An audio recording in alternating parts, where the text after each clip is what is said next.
Mari disimak berikut ini. Apa itu ekosistem? Ekosistem merupakan interaksi atau hubungan saling ketergantungan antara makhluk hidup atau biotik dan benda-benda tak hidup atau abiotik pada sebuah lingkungan.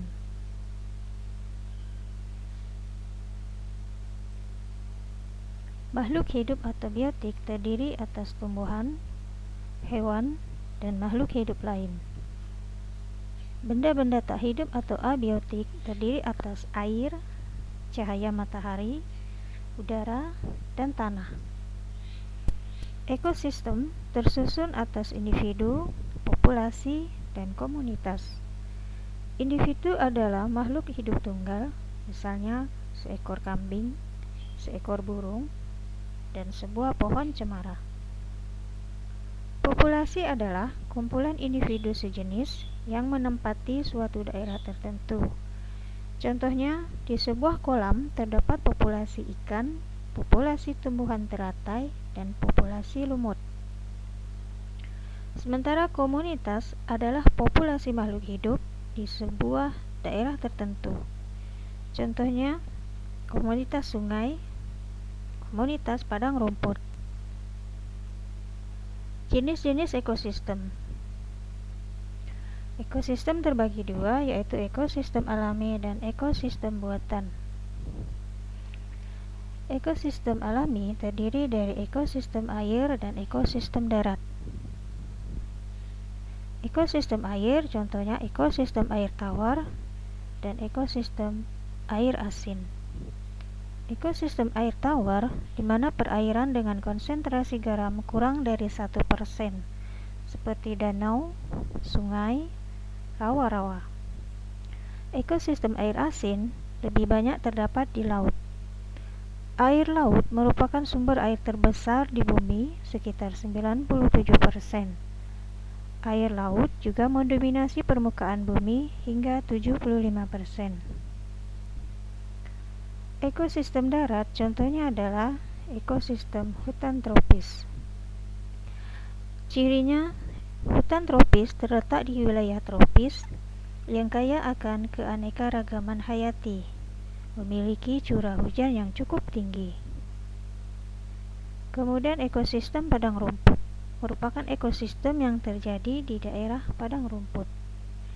Yang ketiga adalah ekosistem padang pasir atau gurun. Cirinya memiliki suhu yang ekstrim, artinya suhu akan sangat panas bila di siang hari dan akan sangat dingin jika di malam hari. Curah hujannya cukup rendah. Kemudian makhluk hidup yang bisa bertahan adalah unta, ular, dan tanaman kaktus. Contoh yang keempat adalah ekosistem tundra.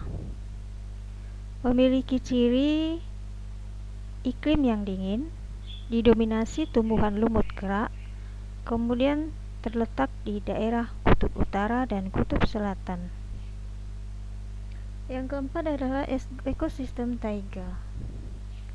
Memiliki ciri iklim dingin, didominasi tumbuhan pohon atau dikenal dengan konifer, sehingga ekosistem taiga disebut juga sebagai hutan boreal. Kemudian kita lanjut ke ekosistem buatan. Ekosistem buatan ini sengaja dibuat oleh manusia, contohnya sawah dan bendungan.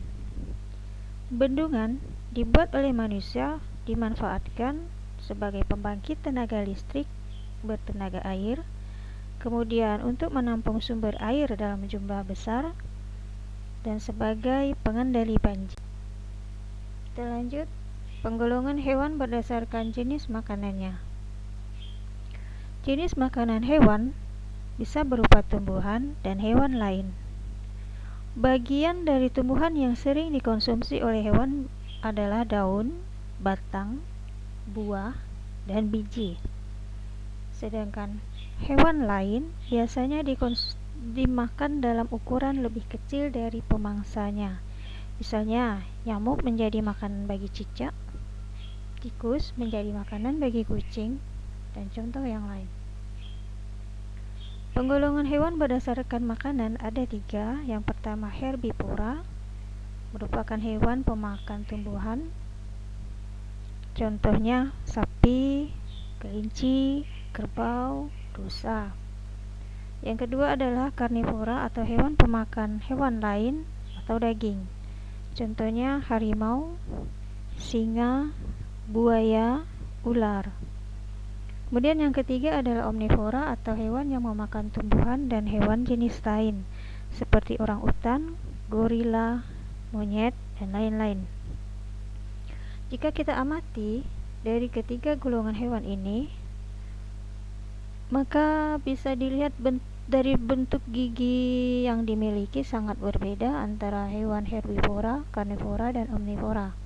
Herbivora, tekstur giginya tidak tajam dan tidak memiliki gigi taring, sementara karnivora, struktur giginya semuanya secara keseluruhan berbentuk tajam, taring maupun gigi gerahamnya juga berbentuk tajam. Sementara omnivora, bentuk giginya merupakan kombinasi dari hewan herbivora dan karnivora. Posisi taring berada di depan, sementara geraham berada di belakang. Kita lanjut materi selanjutnya, yaitu daur hidup hewan atau metamorfosis. Metamorfosis adalah perubahan bentuk yang terjadi pada hewan selama masa pertumbuhannya. Metamorfosis terbagi dua, metamorfosis sempurna dan tidak sempurna. Metamorfosis sempurna adalah daur hidup yang terjadi pada hewan ketika hewan mengalami perubahan bentuk yang berbeda di setiap tahap perkembangannya. Metamorfosis sempurna melewati 4 tahapan, dimulai dari telur, berubah menjadi larva, larva berubah menjadi pupa, pupa berubah menjadi imago atau hewan dewasa. Hewan yang mengalami metamorfosis sempurna contohnya adalah kupu-kupu, katak, nyamuk, dan lalat. Kemudian yang kedua adalah metamorfosis tidak sempurna. Metamorfosis tidak sempurna adalah daur hidup yang terjadi pada hewan ketika hewan mengalami perubahan bentuk yang tidak terlalu berbeda pada setiap perkembangannya.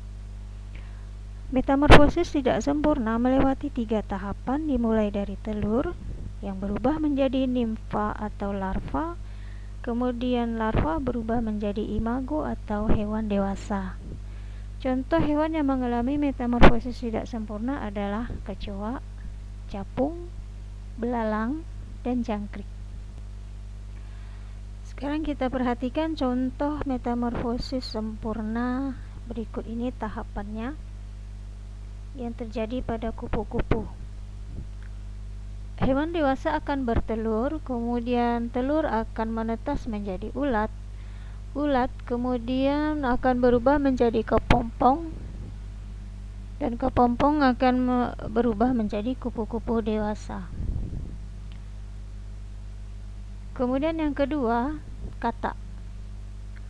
Dari bentuk awal telur berubah menjadi katak dewasa itu mengalami beberapa tahapan. Telur menetas menjadi kecebong tanpa kaki, kemudian beberapa waktu selanjutnya kecebong tanpa kaki akan berubah menjadi kecebong yang memiliki kaki. Kemudian berubah menjadi katak berekor, dan akhirnya ekornya akan menyusut berubah menjadi imago atau katak dewasa. Kemudian yang kedua, contoh metamorfosis tidak sempurna, misalnya tahapan yang terjadi pada kecoa. Nah, jika kamu amati gambar di sini, dari kecoa menetas dari telurnya menjadi nimfa, tidak berubah bentuk, tidak terlalu jauh berbeda antara nimfa 1, nimfa 2, dewasa 1, dan dewasa 2. Kemudian yang ketiga, jangkrik.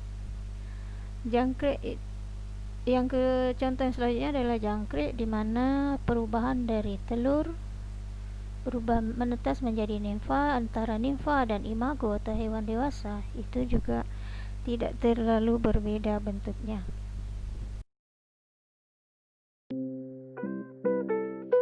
pelajaran kita kali ini. Semoga bermanfaat.